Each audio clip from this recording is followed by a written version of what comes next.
একাত্তরে মুক্তিযুদ্ধের সময় মানবতা বিরোধী অপরাধের মামলায় মৃত্যুদণ্ডপ্রাপ্ত বিভিন্ন মেয়াদে কারাদণ্ড পাওয়া জামায়াত নেতা এটিএম আজহারুল ইসলাম কারাগার থেকে মুক্তি পেয়েছেন।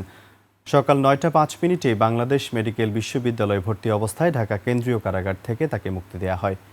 পরে আজহারুল ইসলাম বলেন, ষড়যন্ত্রমূলকভাবে জামায়াত নেতাদের ওপর জুডিশিয়াল কিলিং চালানো হয়েছে। শফিকুল ইসলামের রিপোর্ট, জানাচ্ছেন খুরশিদ আলম। এখন যে কোনো ব্র্যান্ডের পুরাতন এসি বদলে নতুন ওয়ালটন এসিতে উপভোগ করুন 25% ছাড়। একাত্তরে মানবতা বিরোধী অপরাধের মামলায় 2014 সালে আন্তর্জাতিক অপরাধ ট্রাইব্যুনাল আজহারুল ইসলামকে মৃত্যুদণ্ড দেন। দণ্ডাদেশের বিরুদ্ধে 2015 সালে আপিলে সে আদেশ বহাল রাখা হয়। 5 আগস্ট ছাত্র জনতার গণ অভ্যুত্থানের পর মামলার রিভিউ আবেদন করেন এটিএম আজহারুল ইসলাম। এর প্রেক্ষিতে তাকে মৃত্যুদণ্ড থেকে খালাস দেন আদালত।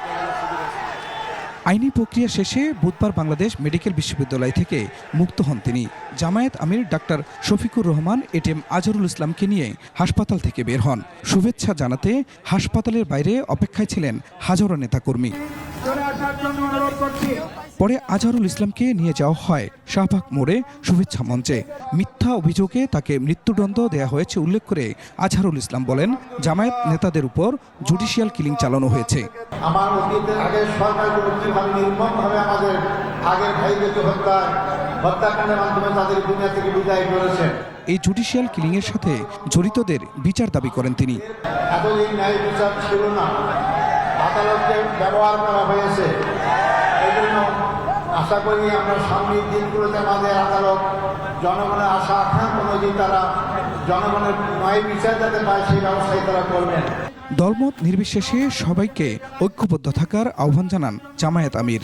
এদেশের 18 কোটি মুসলিম মানুষের সম্মিলিত চেষ্টায় সরকারের পতন হয়েছে। আমরা এই মূল ক্রেডিট আল্লাহ তাআলাকে দেই, আর জমিনের ক্রেডিট সমস্ত এদেশের জনগণকে আমরা দেওয়ার পক্ষে।